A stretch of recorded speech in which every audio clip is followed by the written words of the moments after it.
నమస్తే. ఇన్నాళ్ళు నన్ను సపోర్ట్ చేస్తూ, ఎంకరేజ్ చేస్తూ మీ ప్రేమని నాకు అందిస్తున్న ప్రతి ఒక్కరికి కృతజ్ఞతలు. అలాగే ఈ వీడియో కూడా ఖచ్చితంగా మీకు ఉపయోగపడుతుంది. లైక్, షేర్ అండ్ సబ్స్క్రైబ్ చేసి మీ సపోర్ట్‌ని నాకు అందించండి. అలాగే ఈ వీడియో పట్ల మీకున్న అభిప్రాయాన్ని కామెంట్ సెక్షన్‌లో కామెంట్ చేసి తెలియజేయండి. ఇప్పుడు వీడియోని చూద్దాం. నమస్కారం. శుభోదయం కార్యక్రమానికి స్వాగతం. ఈరోజు 18వ తారీఖు మే నెల 2024వ సంవత్సరం శనివారం. శ్రీ క్రోధినామ సంవత్సరం ఉత్తరాయణం వసంత ఋతువు.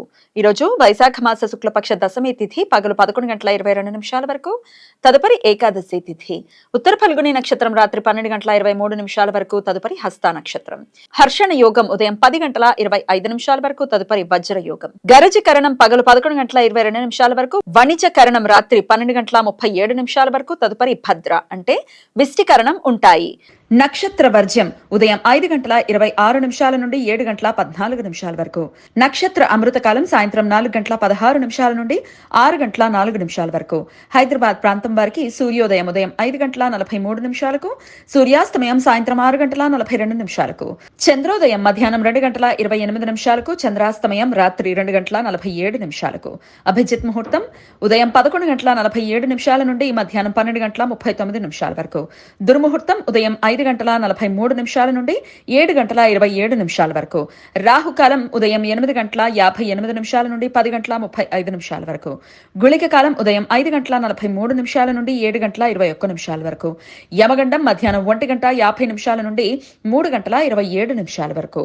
ఈరోజు ఆర్య వైశ్యుల కుల ఆరాధ్య దేవత శ్రీ వాసవి కన్యకా పరమేశ్వరి జయంతి. వైశ్యరాజు కుసుమ శ్రేష్ఠి కుసుమాంబ దంపతులు వారి కుటుంబ గురువు భాస్కరాచార్యుల వారి సలహా మేరకు పుత్రకామేష్టి యాగం చేయటం వలన వారికి వాసవి కన్యకా పరమేశ్వరి దేవి వైశాఖ మాస శుక్లపక్ష దశమి తిథి రోజున జన్మించారు. ఈ రోజు శ్రీ పోతులూరి వీరబ్రహ్మేంద్ర స్వామి వారి జయంతి. వీరు విశ్వబ్రాహ్మణ కుటుంబాలకు ఆరాధ్య దైవం. వీరు భవిష్యత్ పరిణామాలను వివరిస్తూ కాలజ్ఞానం అనే గ్రంథాన్ని రాశారు.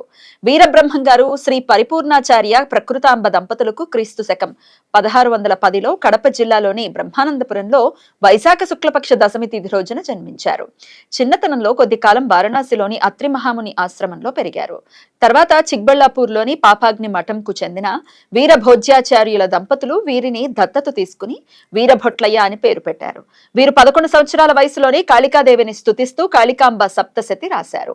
ఈ సమాచారాన్ని మనకందించిన వారు మేడికొండూరు విశ్వనాథ్ ప్రసాద్ గారు. ఆయనకు కృతజ్ఞతలు తెలియజేస్తూ నారాయణ స్మరణతో సమస్త సన్మంగళాని భవంతు. నమస్కారం.